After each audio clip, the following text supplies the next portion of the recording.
Hello and welcome to episode 114 From Rockets to Narrative Strategies Storytelling as a Game Changer in Space Marketing.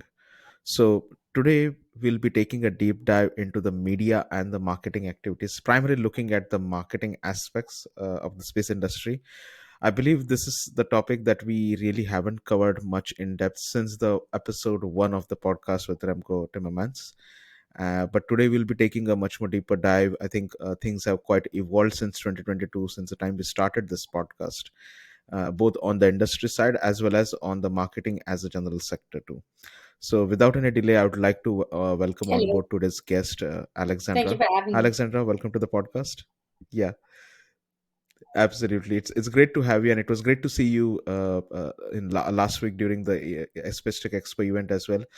We did recorded a few of the bits and pieces with some of the companies, but there was not an extended podcast that we recorded in the last week. So right after the event, this is yours podcast is the first episode, I think, after the That's event that great. we are recording and freshly getting it out. So yeah, absolutely. So yeah, before we actually jump into the actual topic, can you tell us briefly about yourself? Primarily how you as an individual made your way up to the space industry, and especially I always keep telling people in my friend circle, who are from outside Europe especially. I think European space industry is the only one where I think we see the female ratio or working force is much more higher than the male ratio, and I think the leadership qualities are also great.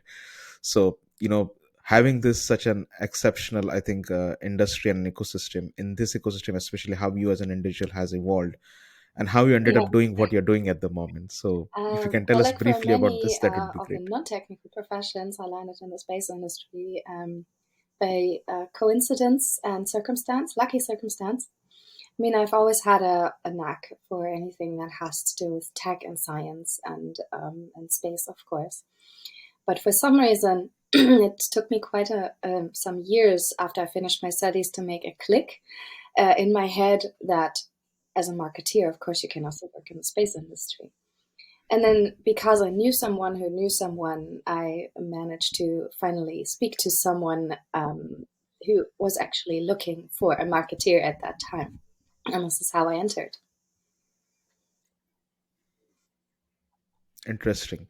That's I think the connections and networking is something very much at the core of the space industry, because we are a small industry as compared to other industrial verticals. So I believe like almost everyone knows everyone. I think Exactly. we also met through like that, right? I was knowing you through some of the subcontractors that I was working with, and I think it's a very small industry and great to see. I think because a lot of researchers, students who watch this podcast, this is a kind of anecdote for them, that keep networking, keep up relations with the people, because that's what helps Yeah, us look grow where in it the led space us. industry I mean, you sent especially. me a contact request on LinkedIn, Yeah, and I have this absolutely. you could say it's a thing that I really want to make sure that I know who's in my network, and I want to make it meaningful and full of Yes, intention. And here we are making a podcast. I mean, sometimes like just sending a absolutely. connection isn't enough. Sometimes it's just better to, well, talk to each other. Yeah, absolutely. Yeah, that's true. I agree with that. So yeah, actually, coming right on to the today's topic. So the first question I'd like to get into is like, what are the pitfalls of maintaining a neutral brand image in the space industry, and how can companies leverage storytelling to create a more compelling and Yeah, so relatable narrative? let me like answer the first question. So the neutral image is quite dangerous in terms of marketing because it doesn't tell your audience anything about your company or your brand. Like if you're just stating the facts and staying in the middle and being Yes, neutral, I think if you've ever met a person who holds everything to their chest and doesn't show any emotion or any reaction and doesn't have an opinion to anything whatsoever, you would also feel a bit uncomfortable around that person. You don't know what they're really about. And in the end, we're all yes, humans. We do want to relate to other people, we want to relate to brands. And if a brand just stays in the middle, you're just gonna be hit with suspicion or disinterest. Yes. Yeah, I agree with that. I think, especially the way we are seeing the geopolitical aspects also coming into the space industry. I mean, there are companies who take stand very clearly, but also there is a lot more companies, who don't really take the stand the way it should be taken. But I think, yeah, that's a marketing aspect, and I think further in the conversation we'll be exploring that narrative strategy as well. And from your perspective, because I'm taking this example because I think SpaceX is one of the benchmark companies in the industry, apart from, I think, creating a several, I would say, innovative and setting a benchmark in the launch segment. They have been a company where, the media and marketing, I think the aspect which Elon Musk, I think, controls by himself, all of it.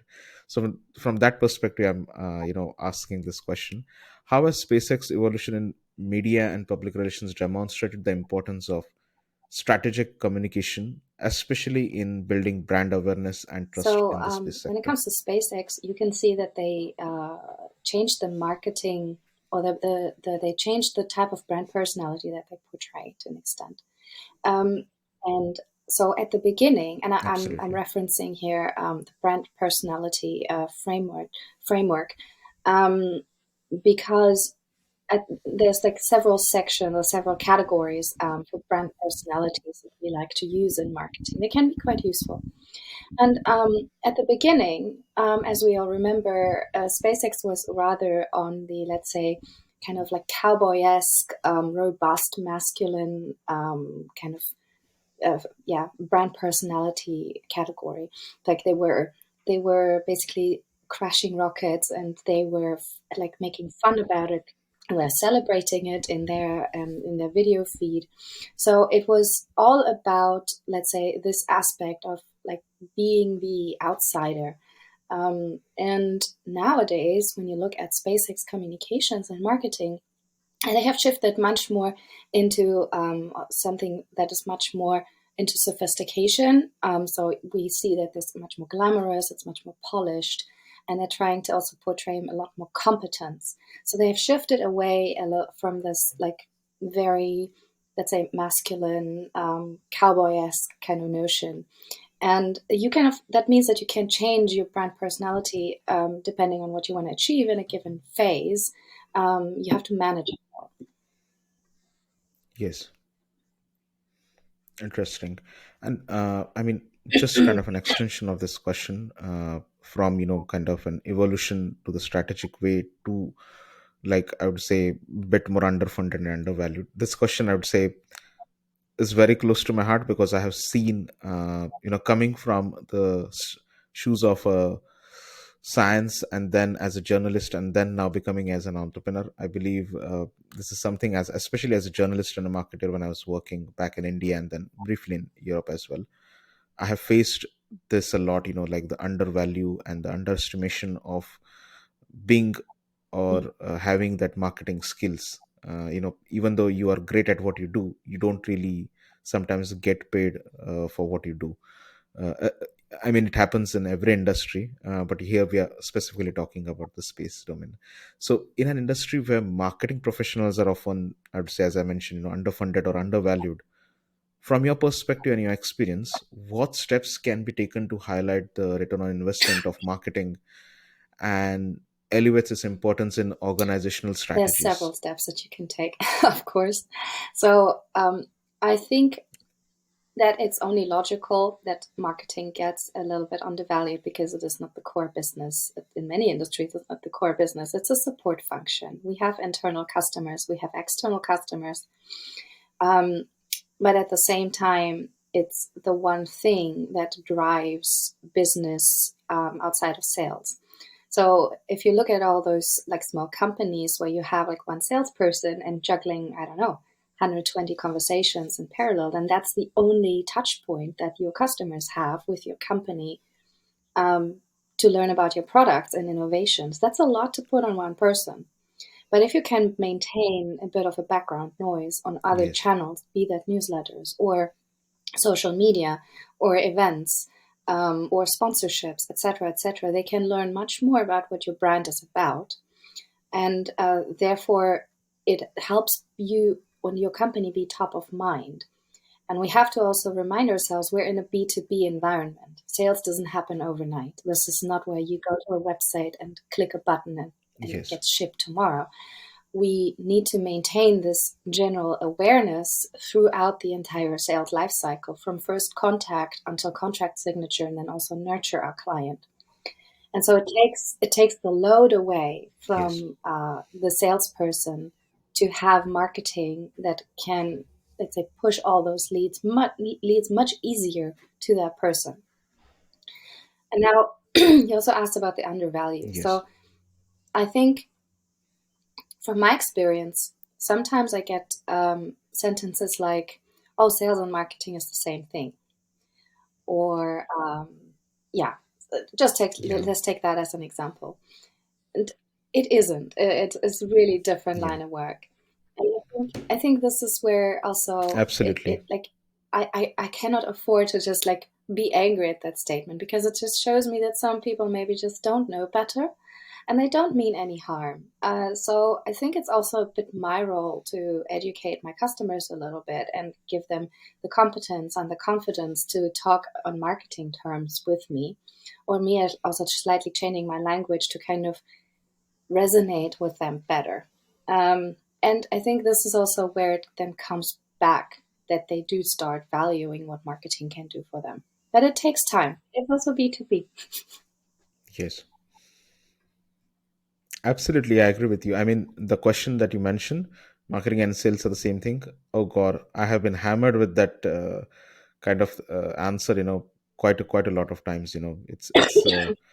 And I think it's kind of tough to explain to the people, especially in high value engineering, complexing industries like the space domain. I have been associated with the maritime domain as well, so it has been quite similar journey, I would say, or experience over there as well. So yeah, now I would say, as we were speaking about how the way the companies look at marketing, so I think now it's a well point time in the conversation that we enter the narrative strategy stuff. So how can a well crafted narrative strategy help space companies establish a strong client base, especially in an industry where technical prowess often overshadows emotional connection? But that's maybe where we should start. I don't think that the emotional connection is missing. We went to Bremen to Space Tech Expo. It's all about the people. Yes. And if we wouldn't be doing this thing if we weren't human, there's a lot of emotion in there, a lot of Yes. passion. Humans buy from humans, Yeah. and they want to be inspired by humans. They want to trust humans. They want to understand that you have the same work ethic, Yes. that you will deliver on time. So it's all about the message. Um, do I trust this person? Do I trust this company? And this is also where your brand narrative can come in, for example. Um, so we want to know what your company stands for. So every company has certain values, depending on what they want to convey. They have different ambitions, and you can craft, let's say, a narrative around that and keep carrying it through. Pardon me, I need to drink something. You can Yeah, no craft problem.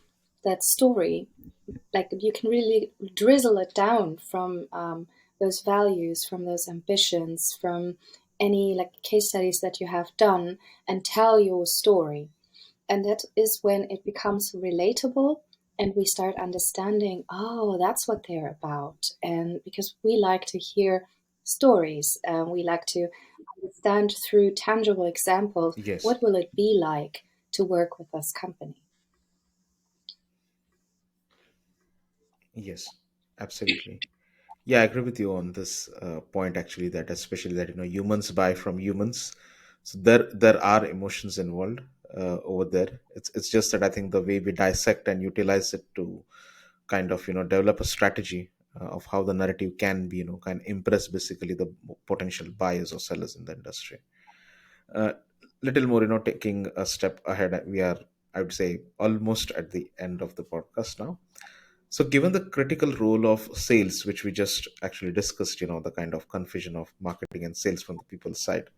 So, given the critical role of sales in the space industry, what are some innovative ways to align marketing and sales efforts to drive business growth while building long term brand equity? So I think it has to be a close collaboration.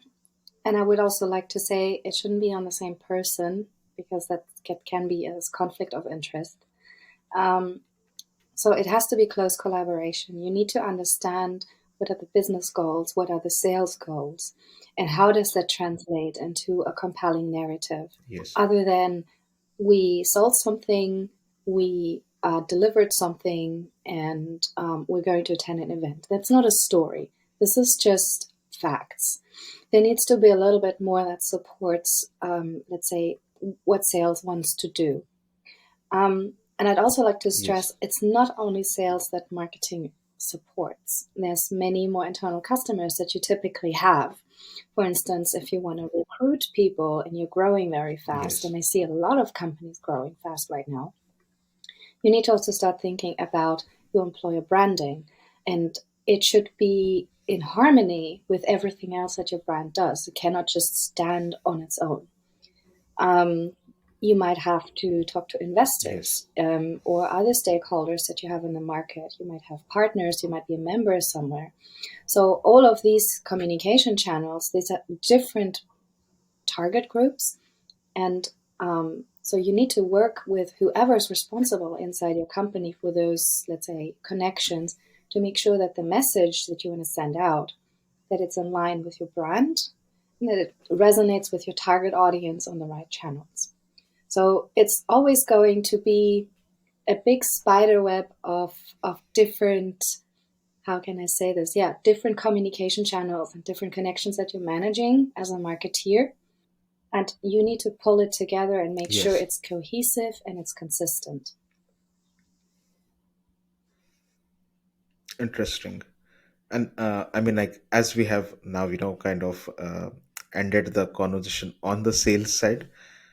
So this last question of the podcast is Okay. not actually related to our topic, but yeah, it is something related for the students and the researchers, because there's quite a lot of student and the research audience, and even the people who are trying to make their way into the space industry listen to this podcast. Apart from the prime industry people who listen to this podcast, because my, of course, prime audience is the industry, companies, government agencies, defense agencies too.